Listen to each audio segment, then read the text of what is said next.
Om Swastiastu, pemirsa Bali TV dimanapun Anda berada, kembali saya Nyoman Winata, Redaktur Pelaksana Harian Bali Pos, menjumpai Anda dalam Bali Pos Talk. Hari ini kita mengulik sedikit dengan topik persiapan Pilkada Bali dengan Ketua KPU Bali, Bapak Agung Lidartawan. Kita sapa dulu narasumber kita, Om Swastiastu, Pak Ketua. Om Swastiastu. Gimana kabar, sehat ya, Pak? Sehat dan harus sehat. Dan sedang sibuk-sibuknya sekarang sepertinya ini tentang sibuk sih ya, persiapan. memang karena sudah pemilu sudah. Ya. Setelah usai pemilu berjalan, ya, Pilpres dan Pileg, sekarang Pilkada serentak 27 November. Apa saja tahapan yang sekarang sedang berjalan, Pak Ketua? Saya ceritakan. Ya, jadi terima kasih Winata sudah datang ke kita. Jadi saya ingin menyampaikan bahwa kami itu sudah melakukan beberapa hal ya sebelumnya yang sudah kita lakukan. Pendaftaran calon persorangan juga sudah, yang ada cuma di Karangasem ya. Dan kelihatannya setelah kemarin di berita acara kan, kelihatannya mereka secara administrasi memenuhi. Tinggal faktualnya ya. Nanti faktualnya kita mulai, kemudian ada perbaikan faktual, nah baru kita tetapkan apakah dukungannya memenuhi syarat minimal dukungan calon apa enggak.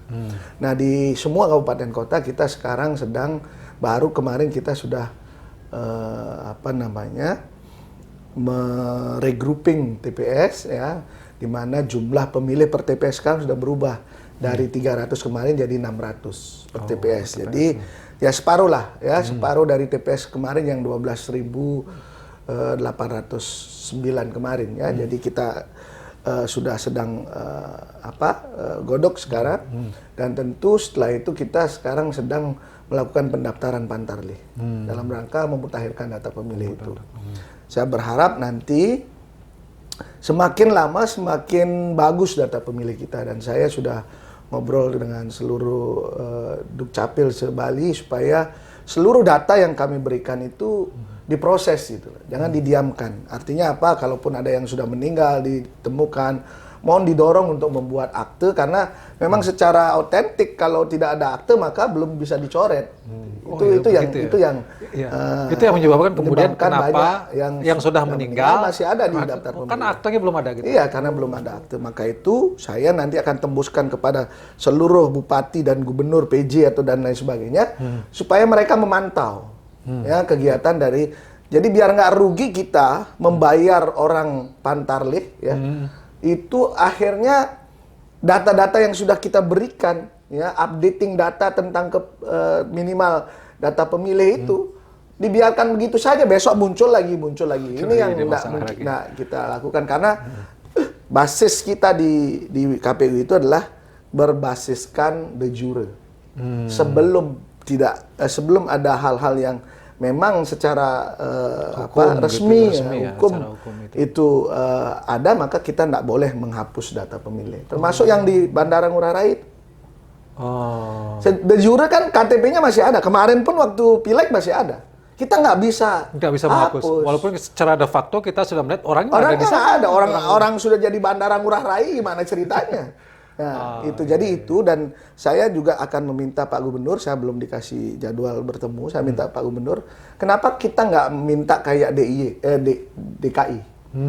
DKI kan yang sudah tidak ada alamatnya, yang orangnya nggak ada, kita bekukan, ya, kita offline kan mereka, sehingga mereka mau ngurus gitu loh, ya. Jadi KTP-nya ya, sehingga nanti kita akan dapat data yang bagus. Itu yang kita mau sebenarnya.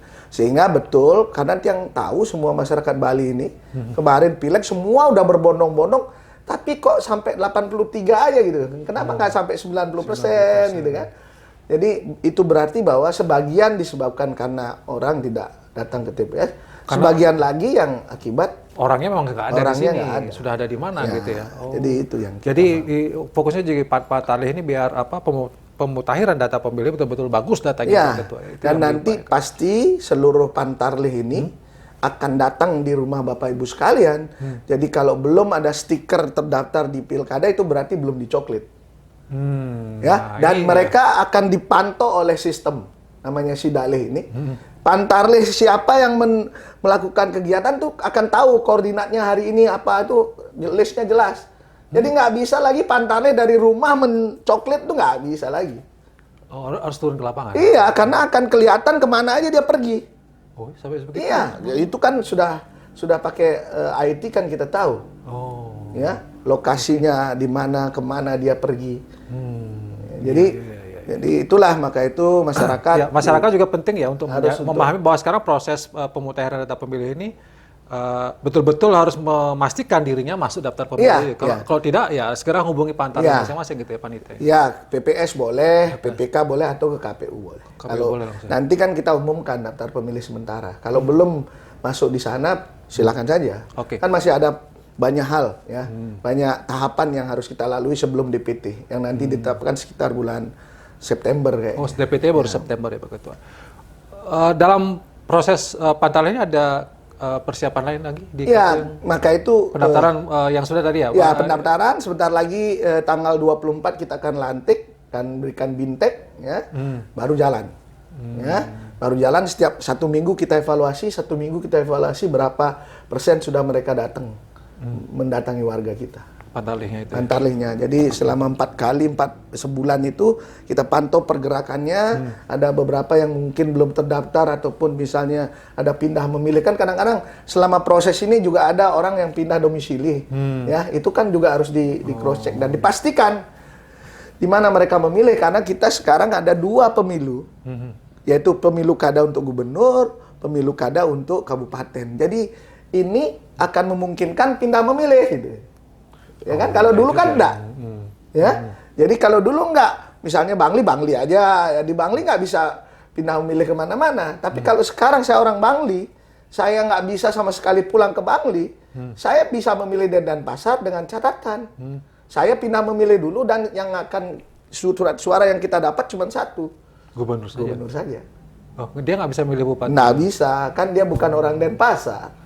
Yang memilih bupati dan wali kota Denpasar lah orang yang memang orang Denpasar. Jadi masih bisa memilih lah. Kalau dulu kan nggak pulang nggak bisa milih, ya kan? Maka itu mekanisme pindah memilih masih ada, sama seperti pileg kemarin. Sehingga di TPS sudah kelihatan, oh ini pindah memilih berarti hanya dapat DPR, dapat gubernur saja. Oke, tapi kalau dia mau pilih dua-duanya? Ya pulang ke tempat aslinya. Dia mau pilihnya di sana gitu ya? Jadi kalau mau memang merasa nggak bisa pulang, karena misalnya saya harus jaga misalnya ini.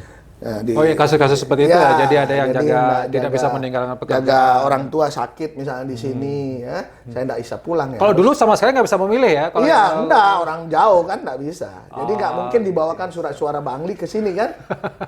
Jadi sudah di luar wilayah.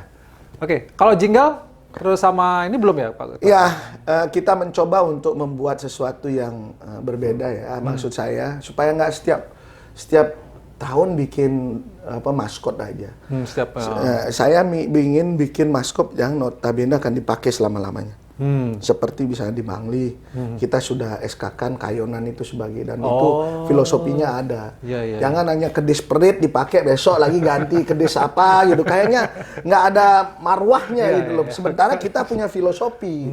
Nah, kenapa Gente? Genta ya sekarang ya.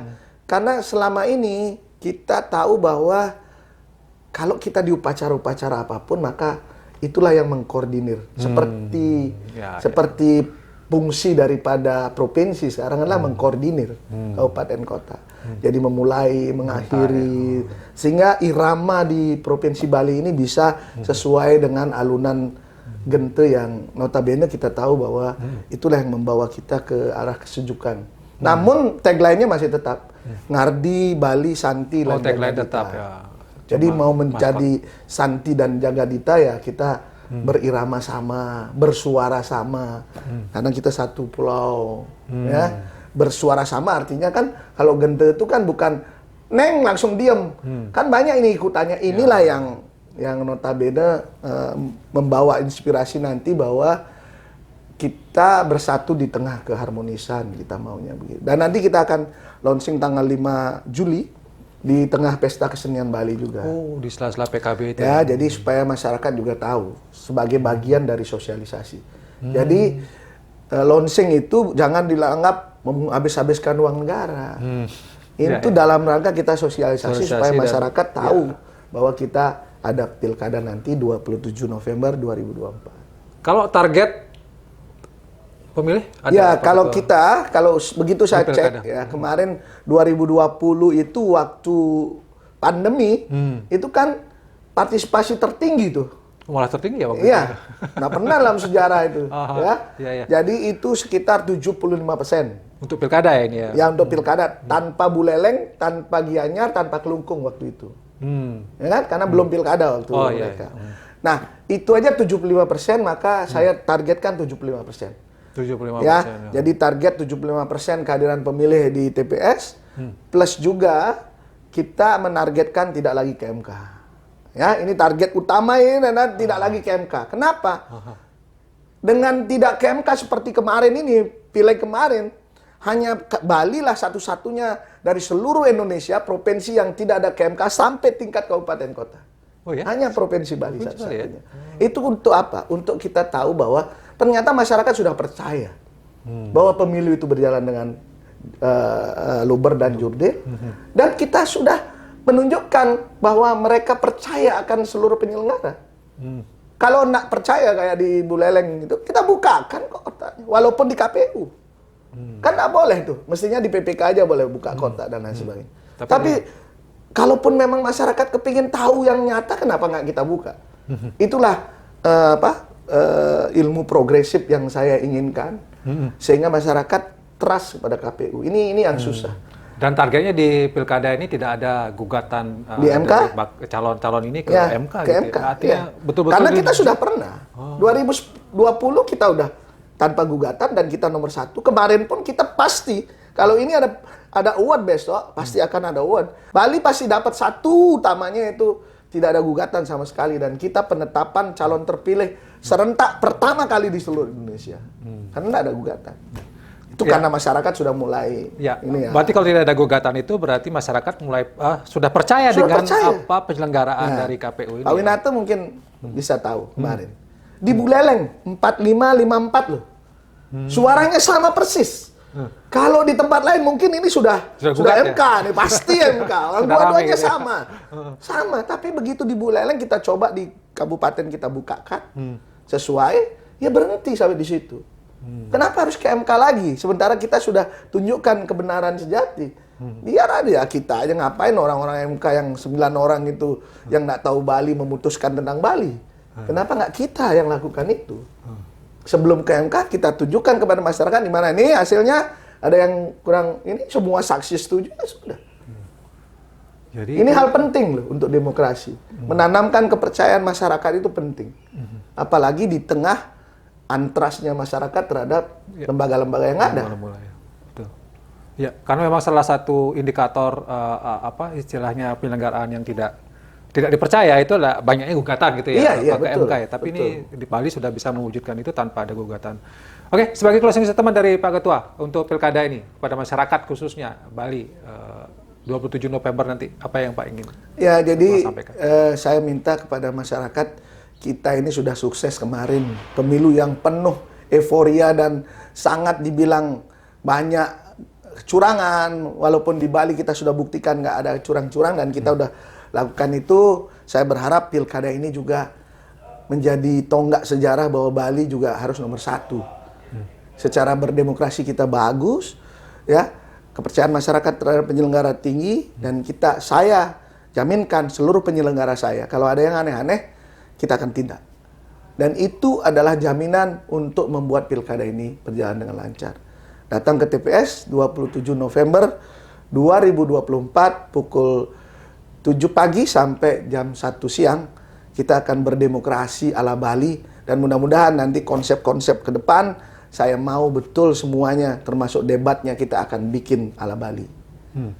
Sehingga debatnya katanya enggak? Iya, kita enggak mau lagi pakai mau pakai balai Banjar kan gitu. Kita ingin duduk balai Banjar. Balai Banjar. Jadi itu. Oke. Dan kita akan berpesta dengan senang, sukacita, siapapun pemimpin kita yang ya memang itulah karmanya menjadi pemimpin ya. Kalau belum karmanya ya mau diapain juga nggak bisa kan, kita percaya itulah di Bali. Baik, terima kasih Pak Ketua, luar biasa. Banyak kebijakan-kebijakan progresif sebenarnya sudah dilakukan untuk bagaimana masyarakat betul-betul bisa percaya kepada penyelenggara pemilu. sehingga proses-proses demokrasi ini bisa berjalan dengan baik dan yang menyenangkan dan membahagiakan ya Pak Ketua ya, tidak isi yang tegang-tegang tentang pemilu ini. Terima kasih Pak Ketua, terima kasih pemirsa Bali TV. Demikian Bali Post Talk kali ini saya ucapkan terima kasih. Saya tutup dengan Perma Santi. Om Santi. Sampai jumpa.